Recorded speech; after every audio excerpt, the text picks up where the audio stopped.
rekam, tapi seandainya boleh Pak putus, ya saya ulang lagi dari awal Pak.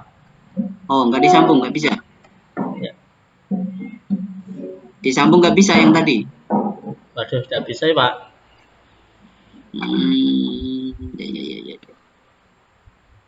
Oke, baik, kita ulangi. Coba disampaikan, dipresentasikan tentang modul ajarnya tadi Pak. Coba diulangi. Ya. Jangan lupa direkam ya. Oke, siap. Bismillahirrahmanirrahim. Assalamualaikum warahmatullahi wabarakatuh. Selamat pagi, selamat siang Pak Fat. Saya dari mahasiswa kelas I2 ingin menyampaikan presentasi modul ajar PAI dengan tema Asmaul Husna, yaitu dengan keteladanan Asmaul Husna dalam kehidupan sehari-hari dengan tujuan pembelajaran yaitu berbasis ABCD untuk itu sesuatu diharapkan untuk memahami Asmaul Husna dalam kehidupan sehari-hari dan behavior sikap peserta didik bisa menjelaskan dan memerhatikan Asmaul Husna dalam kehidupan sehari-hari serta kondisi anak peserta didik bisa mempelajari dengan video dengan media pembelajaran serta di degree peserta didik bisa mengartikan 5 Asmaul Husna yaitu Al-Aziz, Al-Mu'min, Al-Qudus, Al-Malik, dan Al-Mu'min. Baik, terkait dengan tujuan pembelajaran tadi sudah saya sampaikan, tolong redaksinya tidak perlu ada audien, behavior macam-macam, langsung rumusannya saja mengandung unsur A, B, C, D. Jelas Pak ya? Kemudian tujuan sesuaikan dengan metodenya, kemudian nanti dicek kegiatan inti dan dicek di evaluasinya. Evaluasi soal yang dibuat harus bisa mengukur ketercapaian tujuan. Nanti silakan dicek lagi, ya. Siap, Bapak. Ya oke, sehingga nanti akan semakin, karena itu merupakan rangkaian cerita yang bersinambungan antara tujuan, kegiatan, materi, metode harus saling sinkron, saling terkait, tidak bisa lepas. Apakah evaluasi yang Pak Icuk buat apakah sudah sesuai untuk mengukur itu? Kalau itu lebih kognitif nanti evaluasinya pakai apa? Kalau tujuannya lebih kepada afektif nanti evaluasinya seperti apa? Dan kalau tujuannya lebih kepada aspek psikomotorik nanti tesnya apa harus nyambung. Itu yang paling penting. Siap, Bapak. Ya, nanti silakan dicek lagi. Baik, kita lanjutkan tentang TPAC, Pak. Apa TPAC itu? TPACK itu apa? Yaitu TPAC adalah TPAC pembelajaran pada peserta didik menggunakan media ajar. Kalau guru ngajar menerapkan TPAC itu bagaimana caranya? Misalnya, salah satu contoh dalam PAI seperti apa? Salah satu sebagai guru PAI menerapkan TPAC pada peserta didik yaitu kita menggunakan media pembelajaran seperti ada layar proyektor, menampilkan peserta-peserta didik dengan teknologi pembelajaran dengan konten kinetik pedagogiknya, Pak. Hanya media saja? Juga ada alat peraganya, Pak. Bedanya media dan alat peraga itu apa? Media kita sebagai ada alat media seperti layar proyektor dan laptop yang harus bisa disambungkan pada peserta didik dan alat peraga kita menggunakan dengan ilmu yaitu alat tempel di Asmaul Husna itu untuk memperhatikan pada anak. Laptop itu alat apa media? Salah satu, Pak. Nah, yuk, sampai ngajar pakai laptop. Laptop itu alat apa media? Alat. Medianya apa? Medianya adalah dari sumber-sumber film atau itu video pembelajaran. Kalau sampai ngajar pakai laptop, pakai PowerPoint, ya. Laptop itu alat apa media? Laptop itu bisa alat, Pak. Alat. Bukan media. Alat. Bukan media. Bisa dikatakan alat, juga bisa dikatakan satu paket dengan media. Kapan sebagai alat dan kapan sebagai media? Gimana, Pak? Kapan sebagai alat dan kapan sebagai media? Sebagai alat yaitu untuk memudahkan pembelajaran kita dalam pembelajaran di kelas 4 tentang pembelajaran di kelas, dan medianya adalah di dalam laptop tersebut ada materi-materi yang harus disampaikan kepada peserta didik. Laptop itu alatnya, tayangan PowerPoint itu sebagai medianya. Ya, Tayangan film itu sebagai medianya.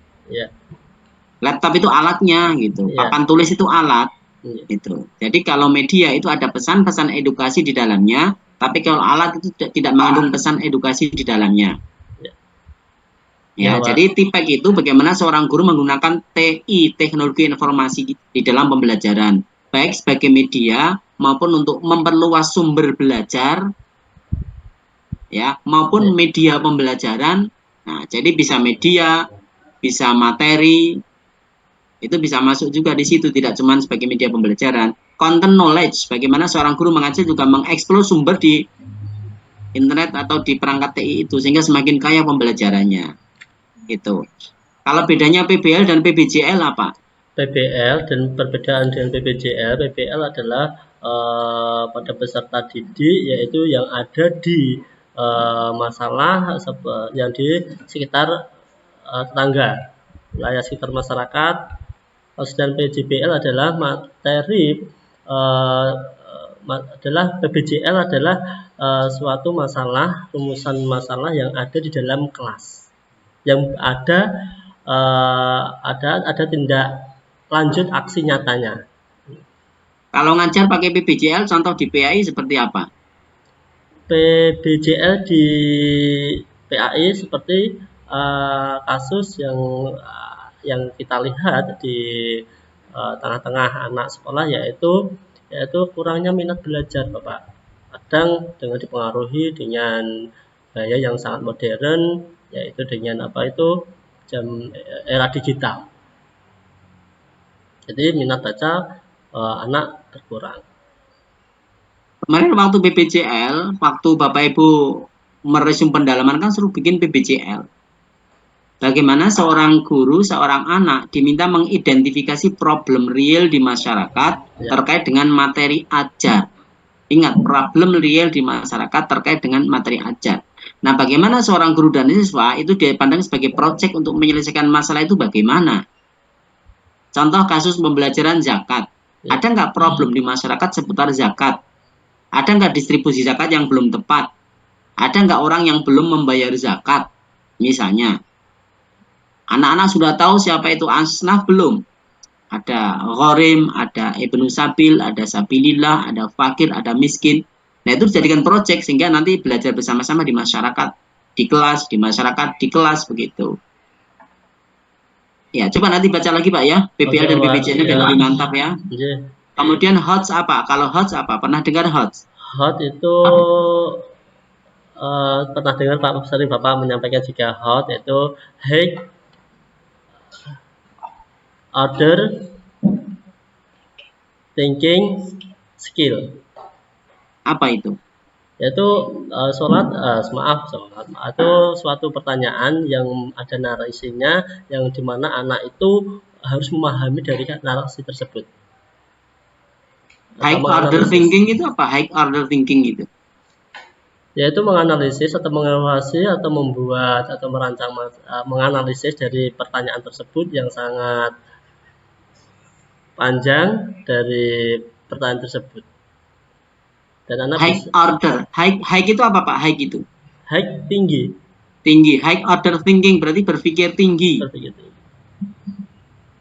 Apa indikator berpikir tinggi itu? Indikator berpikir tinggi adalah yaitu menganalisis,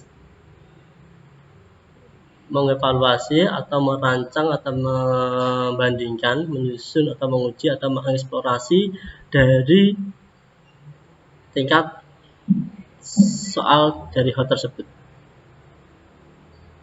Menganalisis, mengevaluasi atau mengorganisir atau membandingkan dari soal-soal yang bersifat HOT tersebut. Kalau kebalikan dari HOT, LOTS apa? LOTS. Kalau LOTS adalah low order thinking skill. Apa itu? Yaitu jenis persoalan atau sebuah contoh soal yang sangat sedang. Ngukur sedang sama tinggi sama rendah itu indikatornya bagaimana ngukurnya? Kalau Oh, ini soal tinggi, oh ini soal rendah, oh ini soal sedang, bagaimana ngukurnya? mengukurnya dari itu satu tinggi, sedang atau rendah, yaitu soal tersebut dari tinggi, tingkat pemahaman anak itu perlu menganalisis yang kritis, perlu dicermati. Kalau sedang, anak tersebut sedikit tahu apa jawabannya. Dan sedangkan rendah yaitu soal yang langsung tepat, diisi jawaban yang tepat, yang mudah, sangat mudah. Berarti kalau mudah pasti bisa, nek sulit nggak bisa. Bisa jadi begitu, Pak. Soal tinggi itu ukurannya pada level 4, 5, 6 di taksonomi Bloom, itu ukurannya. Soal rendah itu di taksonomi level 1, 2, 3. Jelas ya, nanti cari Jelas, Pak. taksonomi Bloom. Nah, kalau tinggi itu di level 4, 5, 6. Di taksonomi Bloom di pengetahuan, tapi rendah itu di level 1, 2, dan 3. Ya, coba nanti dibaca lagi biar lebih mantap gitu, Pak. Oke, Bapak. Coba sekarang ada Quran di situ. Quran ada nggak? Ada, Pak. Coba dibaca. Surat apa, Pak? Surat Al-A'la. Al-A'la.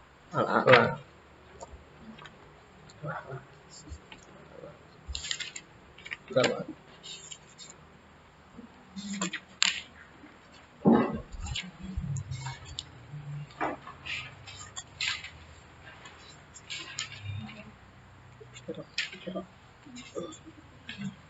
Sudah ketemu?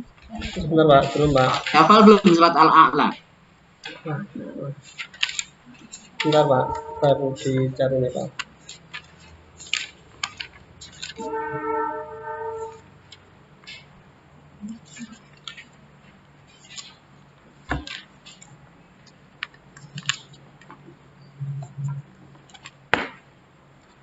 Sudah, Pak. Ya, silakan dibaca. Silakan dibaca. A'udzu billahi minasyaitonir rajim. Bismillahirrahmanirrahim. Iqra bismi rabbikal ladzi khalaq. Khalaqal insana min 'alaq. Iqra